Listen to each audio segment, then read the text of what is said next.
Welcome back to the Deep Dive. It's really great to have you with us again today. Yeah, thanks for joining us. Today, we are doing something a little bit special, a bit surgical, I guess you could say. I like that word for it. Right. We are opening up the archives to zero in on a very specific, singular moment in television history. A really massive pivot point. Exactly. We are looking at Breaking Bad, specifically Season 2, Episode 11. And the title of this one is Mandala. Mandala. It is just such an evocative title, isn't it? It really is. I mean, in Sanskrit, it roughly translates to circle or completion. It represents the universe, the cycle of life and death. Wow, yeah. And when you look at the architecture of this specific episode, that concept of things coming full circle, of one door closing so another door can open, it is embedded in the DNA of every single scene.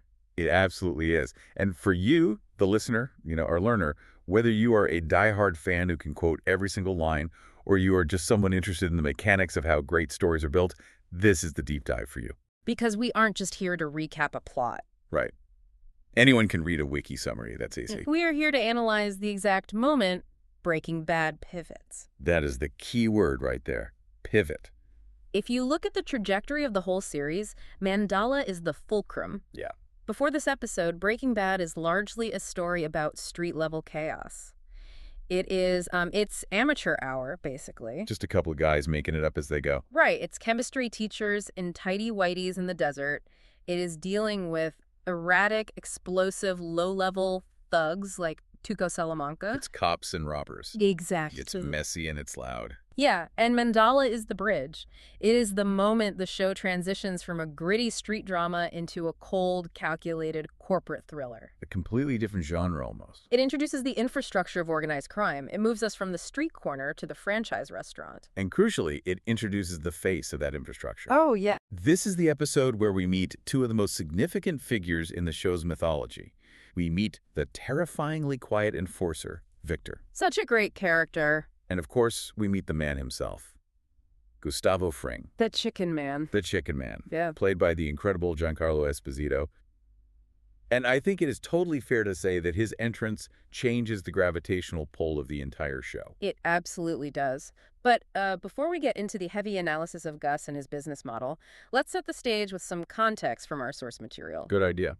This episode originally aired on May 17th, 2009. A long time ago now. It was. And our sources note it was directed by Adam Bernstein and written by George Mastras. George Mastras is a key name there. He wrote some of the tensest episodes in the series. He did. And visually, Adam Bernstein does something very interesting here. He captures the oppressive heat of Albuquerque in a way that just feels stifling. You can almost feel the sweat. Exactly. We are late in Season 2 chronologically. The characters are exhausted. Walt and Jesse have been scraping by, surviving by the skin of their teeth. They are asset-rich, cash poor, to borrow a finance term. That is the perfect way to describe it. And that brings us to the central question this episode asks, which is really a business question. Right. What happens when the amateur distribution model collapses? You have the product, the Blue Sky meth, which is the best chemically engineered product on the market, but you have literally no way to get it to the customer. You have to level up, or you die. Precisely. You have to scale, and scaling is painful. So let's dive right into section 1 of our outline, the collapse of the street trade. Because this episode does not start with a handshake in a boardroom. No, it doesn't. It starts with the harsh, ugly reality of the corner. It starts with Combo Ortega. Combo, one of Jesse's crew. A loyal soldier, but definitely an amateur. The source material describes a very specific, chilling scene here. Yeah, Combo is selling on a corner that isn't his. Right, and why is he there? Because Walt and Jesse have so much product, they are forcing their dealers to expand territory. They are pushing into rival turf. Which is incredibly aggressive expansion. It is. And Combo is standing there. It's hot. He's drinking a soda. And he notices two rival dealers. Just watching him. Right. They are staring him down. Yeah. But they aren't screaming. They aren't waving guns around. It's this silent, ominous intimidation. It's psychological warfare. But the blow, when it finally comes, doesn't come from the guys staring at him. No. And this is the detail that really signals the darkness of this episode. The shot comes from a young boy on a bicycle. A kid. A child, maybe 10 or 11 years old. working for the rival. That moment, it is always hard to watch. We have Yeah. seen violence in Breaking Bad before this. We have seen bodies dissolved in acid. We've seen Tuco beat a man to death. But using a kid, that feels like a completely different category of evil. It really signals a shift in the moral landscape of the drug war. It is not just about tough guys fighting tough guys anymore. No, it's systemic. It's about exploitation. Mm-hmm. The rivals are using a child because a child is invisible. A child doesn't look like a threat until he pulls the trigger. It's cynical. It is brutal efficiency. And practically speaking, for Walt and Jesse, it is a total disaster. Combo is dead. A child is a murderer. The illusion that they can control this street game just evaporates instantly. Because the ripple effect is immediate. We cut to Skinny Pete. And Skinny Pete is, well, he is done. He is spooked. And rightfully so. The source notes that Pete isn't just reacting to Combo's death in a vacuum. He is looking at the pattern. Badger got arrested just a few episodes prior. Now Combo is dead. It's a war of attrition, and they are losing. Exactly. Skinny Pete does the math. He tells Walt and Jesse, I am out. I can't be a part of this. He quits. And just like that, the pipeline is severed. Completely broken. Think about it from a logistics perspective. You have 40 pounds of product. It is worth hundreds of thousands, maybe millions of dollars. But it's sitting in a cooler. It's worthless unless you can move it. So they have a supply chain crisis.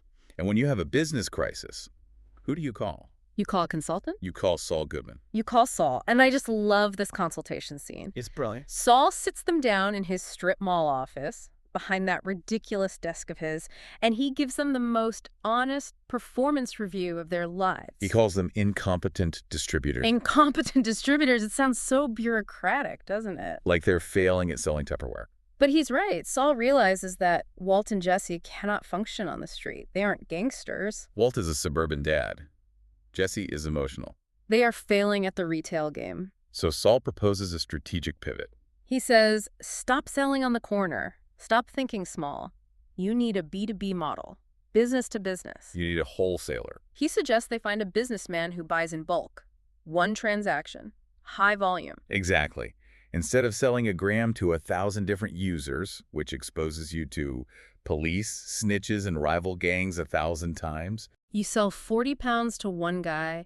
It minimizes risk. It maximizes efficiency. but as always with Saul, there is a catch. The catch is that this new distributor, this businessman, is extremely cautious. He's a ghost.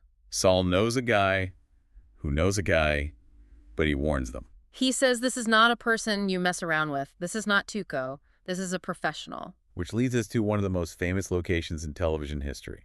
We're going to Los Pollos Hermanos, The Chicken Brothers. the Chicken Brothers. So Saul sets up this meeting. This is section 2 of our deep dive. Yeah. The introduction of Gus Fring. But it doesn't happen all at once, does it? It's a slow burn. It is a masterclass in tension. The director, Adam Bernstein, stages the first meeting like a stakeout. Right. Walt and Jesse are sitting in a booth. And look at the setting. It's bright. It's colorful. There are families eating. It smells like fried chicken. It is the exact opposite of the drug dens and junkyards we are used to seeing them in. It's the uncanny valley of the drug trade. Just looks too normal. Walt is there, checking his watch, getting anxious. He is trying to spot the drug lord. He's looking for the stereotype. He's expecting a guy with scars or gold chains or sunglasses indoors. And instead, Jesse arrives. Jesse arrives, and this is critical. The source notes that Jesse is late. And crucially, he is high. He is using. He's spinning, he walks in, high as a kite, eats some chicken, gets restless, and leaves. And to them, it looks like a bust. No one approaches them. Right, they think the guy just didn't show up. Yeah. But Walt, being Walt, he lets it marinate. He thinks about it, and he realizes something. He realizes the distributor was there, the distributor saw them, and the distributor made a choice. He chose not to engage. This is our very first glimpse into the mind of Gus Fring. He filters his partners. He saw Jesse's behavior, the erratic movements, the dilated pupils, the sheer lack of discipline, and he effectively swiped left. He rejected the application immediately. Yes. So Walt goes back, he returns to the restaurant alone. And this second meeting, this confrontation, is just cinematic gold. He waits until closing. He's sitting there while the staff is cleaning up. And he focuses on the manager, the man in the yellow shirt and the tie. The man wiping down tables, the man engaging in friendly banter with the staff. Giancarlo Esposito. The reveal here is so subtle. Walt walks up to him and basically says, I know it's you. At first, Gus plays the role. He pretends to be just a manager. He is polite. He is confused. He asks, "Is everything to your satisfaction, sir? Can I get you a refill?" He holds the frame perfectly. He refuses to break character. Until he decides to. And this is the moment the learner needs to pay attention to. Watch Giancarlo Esposito's eyes. The warmth just vanishes. The customer service voice completely disappears. The posture stiffens just a fraction. And suddenly you aren't looking at a manager anymore. You are looking at a kingpin. It chills the blood. And he tells Walt exactly why he didn't sit down the first time. He says he refuses to work with a drug addict. He is directly referring to Jesse. Now, Walt tries to defend him. He's desperate.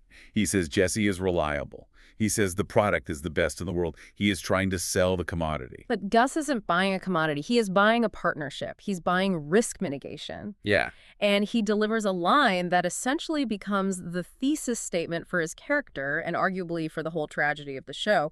He warns Walt, you can never trust a drug addict. You can never trust a drug addict. It is absolute. It's binary. It establishes Gus not as a criminal in the traditional sense, but as a rigid professional, a strict disciplinarian. Contrast this with Tuco, who was impulsive and wildly emotional. Gus is scary because he is rational. He hides in plain sight because he follows rules. And sadly, the episode immediately moves to prove Gus right. It does. The narrative structure here is incredibly cruel. This takes us to Section 3. The downward spiral of Jesse and Jane. Because while Walt is trying to convince this $1 million distributor that his partner is solid, his partner is actually falling apart. He is. Jesse is crumbling under the guilt of Combo's death. Remember, Combo was his friend. Combo was doing a favor for him by holding that corner. Jesse feels responsible. And when you are an addict and you feel pain that deep, you look for the escape hatch. And Jane Margolis is there. Now, Jane is in recovery. We know this from previous episodes. She has been trying to stay clean. She has been going to meetings. The dynamic here is heartbreaking. Jesse actually tries to do the right thing in a twisted, addict logic sort of way. He asks Jane to leave. He tells her to get out of the apartment so he can smoke meth without harming her recovery. He knows he's toxic. He knows he is a contagion. But she stays. She reluctantly stays. And this is the relapse. The source material notes that Jane relapses into addiction alongside Jesse, but it escalates. It's not just meth anymore. Jane introduces Jesse to heroin. Heroin. It is a completely different beast. Meth, the blue sky they manufacture, is a stimulant. It's paranoia, mania, energy. Heroin is a downer. It's a void. It's oblivion. And narratively, why is that shift important? Because it renders Jesse completely incapacitated. It validates Gus Fring's warning almost instantly. Right. Walt told Gus that Jesse was reliable. Meanwhile, Jesse is shooting up heroin and passing out. He is physically unable to answer the phone. He is unable to work. He is the very definition of unreliable. It creates this incredible dramatic irony. We, the audience, know Gus is right. We see Jesse failing. But we are also rooting for Walt to make the deal. It puts us in this really uncomfortable position. It does. It forces us to align with the corporate view of the drug trade. We start thinking like Gus. We start thinking Jesse is a liability. Which is a very dangerous way to think. Extremely. But Walt isn't the only one breaking bad in this episode. And this is where it gets really interesting for me. We need to talk about Skyler White. We do. This is Section 4, the parallel crime. We shift gears to the White household, or rather, the workplace. Skyler has gone back to work at Beneke Fabricators. It's her boss, Ted Beneke's, birthday. And we get the scene. The scene. I think half the audience watches this scene through their fingers. It is so cringe-inducing. It is agonizingly awkward. Skyler sings Happy Birthday, Mr. President to Ted. It's sultry. It's intimate. And it is in front of all the employees. It's full Marilyn Monroe style. And it screams that there is something going on between them, or at least a massive amount of tension. It's uncomfortable to watch because it feels like an affair happening in public. But underneath the awkwardness, there is a crime happening here, too. A white-collar crime. And this is the parallel the episode really wants us to see. Skyler is an accountant. She is looking at the books for Ted's company, and she finds inaccuracies. Inaccuracies is a very polite way of putting it. She finds massive tax fraud. Ted Beneke is cooking the books. He is underreporting revenue. Millions of dollars are being hidden from the IRS. Now, when Skyler confronts him, Ted's defense is fascinating. He doesn't deny it. He doesn't say it was a mistake. What does he say? He admits it fully. But he justifies it. He says he is doing it to keep the company afloat. He's doing it to save the jobs of his employees. He frames it as a noble act. Exactly. He says, I am breaking the law to help people. I'm doing it for the family, his work family. Does sound familiar to anyone. It is a direct moral mirror to Walter White. Walt claims he cooks meth to support his family. Ted claims he commits tax fraud to support his company. Both men are justifying illegal acts with altruistic motives. And Skyler is the judge for both of them, in a way. She is, and her reaction here is pivotal for her character arc. Initially, she reacts with integrity. She tells Ted she won't turn him in, but she says, I'm quitting, I can't be a part of this. She packs her box and walks away. But she doesn't stay away. No. She returns to work the next day. She goes back. She goes back. She becomes complicit. By staying, by keeping the secret, by helping him manage the books, knowing they are fraudulent, she is entering the gray zone. She is Breaking Bad in her own way.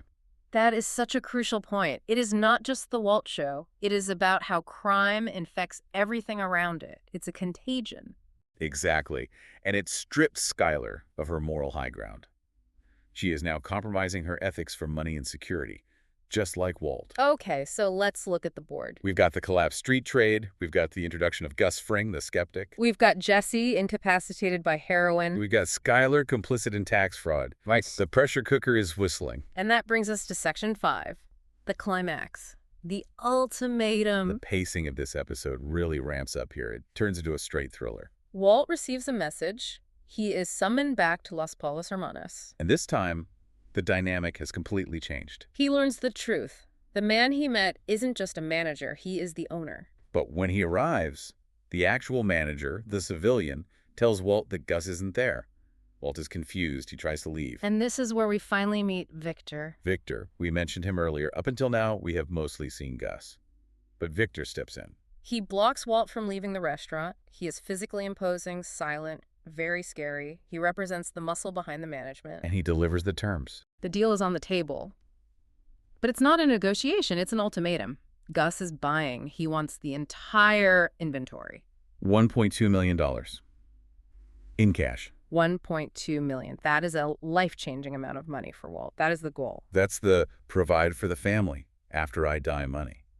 That is the finish line he's been running toward since the pilot. But the logistics are a total nightmare. Victor tells him the delivery must happen at a specific truck stop and has to happen within 1 hour. 1 hour. A literal ticking clock. And the stakes.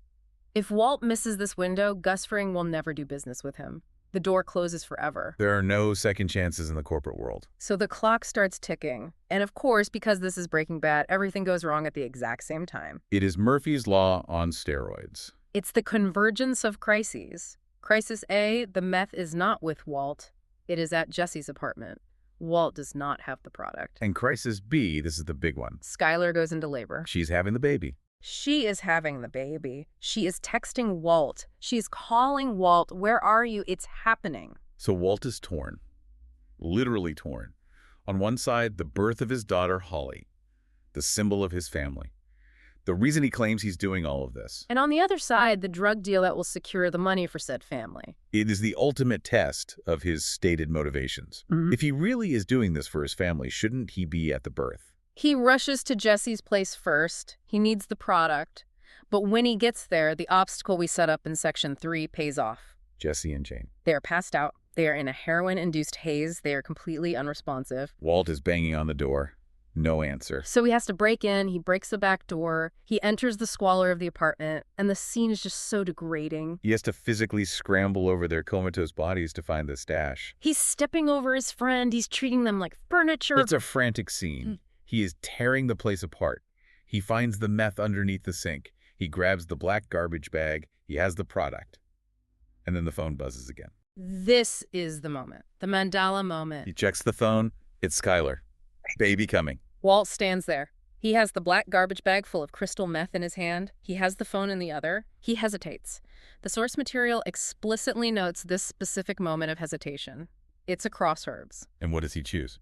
He chooses the deal. He chooses the deal. He gathers the meth and he runs out the door. He leaves the house. He ignores the birth of his daughter to meet the drug lord at the truck stop. Man, when you say it like that, he ignores the birth of his daughter to meet the drug lord. It sounds monstrous. It is the definition of the episode title. A mandala represents the universe, circles cycles. Here, Walt is completing a cycle. He is fully committing to the criminal path. He isn't a chemistry teacher who cooks meth on the side anymore. He is a drug dealer who used to be a teacher. He chooses the business over the family. It is tragic. It is the point of no return. You Yeah. cannot unmiss the birth of your child. That is a bell you cannot unring. No, that is an irreversible choice. And it's the climax of the episode. He drives into the night to meet the truck. He secures the money. But he loses his soul. So looking back at this episode, Mandala, it feels huge. It feels monumental. But looking at the critical reception, it is actually pretty interesting. This is section 6, critical reception and legacy. Right. If we look at the reviews from the time, they were positive, but maybe not series best positive. Seth Emerton from IGN gave it an 8.6 out of 10. Which is just a solid score. It is. Oh. He noted it was about crossing the lines and saw it as the setup for the finale. But then you have Donna Bowman from the AV Club. She graded it a B. A, B. She felt it was a merely good episode. She wrote that it seemed mostly concerned with moving pieces into place for the finale. And I guess that's fair. Technically, it is a setup episode. It's setting up the finale. Exactly. And even in retrospective rankings, it often layers in the middle of the pack. The Ringer ranked it 46th out of 62 episodes. Vulture ranked it 47th. That seems criminally low for the episode that introduces Gus Fring. It does seem low. But I think it speaks to the fact that Mandala is a structural episode. It is the steel beams holding up the building rather than the flashy decoration. It's doing the heavy lifting. Without Mandala, the explosive finale of Season 2 doesn't happen. Without Mandala, the entire Gus Fring arc, the chess match that defines Season 3 and Season 4, none of that exists. It is the foundation. It is the pivot. It establishes the rules of the new world. It tells us that the amateur hour is over. And if we connect the dots, as we like to do, the theme of business is everywhere here. Saul gives business advice. Gus runs a business operation. Ted commits business fraud. Everyone in this episode is treating crime as a corporate entity. And Walt is finally promoted to CEO, whether he's ready for it or not. Or perhaps he has just become an employee of a much larger corporation. Ooh, that is a chilling thought. He thinks he's the boss, but he's really just another cog in Gus's machine. It is. So let's wrap this up. What are our key takeaways from Mandala for the learner? First, this episode forces Walt and Jesse out of the amateur league. The street trade collapses, and they have to level up. Second, it establishes the central conflict of the show's middle era. The danger of erratic addiction, represented by Jane and Jesse, versus the cold, ruthless efficiency of business, represented by Gus. Chaos versus order. Precisely. And third, it mirrors Walt's criminality with Skyler and Ted. It shows us that Breaking Bad is a contagion. It spreads. It infects the innocent. And finally, we have that choice. The choice to leave the family for the money. The choice that truly defines Walter White. Which brings us to our final provocative thought for you, the learner. We have talked a lot about Gus Fring's philosophy. Never trust a drug addict. Gus demands reliability above all else. He demands professionalism. He demands that you do the job you were hired to do. Right. Walt leaves his wife in labor, possibly the most critical family moment a man can have, to secure this deal. He does it to prove to Gus that he can deliver, that he is reliable, that he is a professional. He makes the drop. He gets the cash. Yeah. But here is the question. By choosing the drug deal over his family obligations, has Walt actually proved he is reliable? Or has he become something even more inhuman than Gus expected? Is he the perfect employee? Or is he a monster? Gus despises drug addicts because they prioritize the drug over everything else. Walt prioritized the money over everything else. Is there a difference? Does Gus want a good father? Or does he want a machine? Exactly. Who is the real professional here? And is becoming that professional worth the cost of your soul? That is something to chew on. Indeed. Thank you so much for listening. We hope this deep dive gave you a new perspective on a classic episode. Keep learning. And we will see you next time.